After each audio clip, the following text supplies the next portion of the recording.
Shalom, shalom, haleluya, puji Tuhan. Satu hari lagi Tuhan berikan untuk kita hari ini. Di hari pertama di minggu ini, Senin 5 Desember tahun 2022. Sungguh ini adalah sebuah anugerah yang harus kita jalani dengan penuh tanggung jawab di hadapan Tuhan. Dan percayalah Tuhan pasti akan memberkati hidup kita. Baiklah, puji Tuhan. Hari ini kita akan kembali melanjutkan pembacaan Alkitab satu hari satu pasal dari pembacaan 7 hari bersama Mika.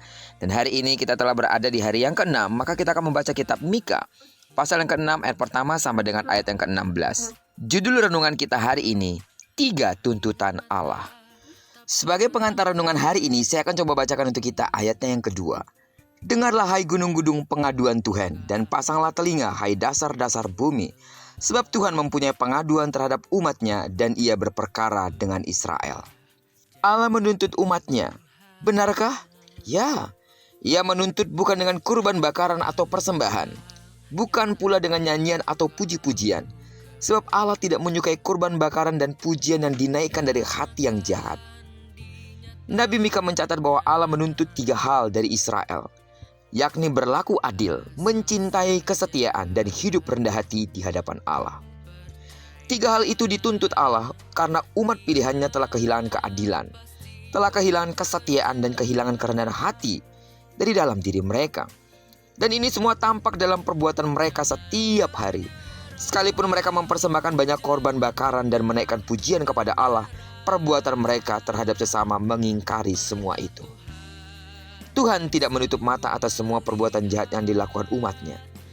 Ia tidak silau dengan sebanyak apapun kurban yang mereka persembahkan. Karena itu Tuhan akan menghukum mereka, membalaskan dengan setimpal apa yang telah mereka perbuat terhadap sesama mereka. Allah juga menuntut ketiga hal tadi kepada setiap umatnya pada masa kini. Sidang jemaat Tuhan, lewat perenungan kita hari ini, Allah juga menuntut 3 hal dari hidup kita. Pertama, Allah membenci ketidakadilan, karena perlakuan tidak adil menimbulkan penderitaan bagi manusia. Di dalamnya ada hak orang lain yang dirampas. Yang kedua, Allah menuntut kesetiaan yang didasarkan pada kasih setia Allah, karena Allah senantiasa berbelas kasihan kepada manusia. Serta yang ketiga, kita juga dituntut untuk hidup rendah hati di hadapan Allah.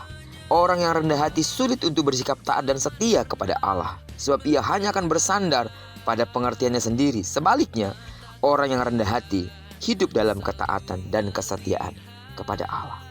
Sidang jemaat Tuhan, jika kita berpikir dengan memberikan persembahan besar dan menyanyikan pujian indah, kita dapat lepas dari tuntutan Allah.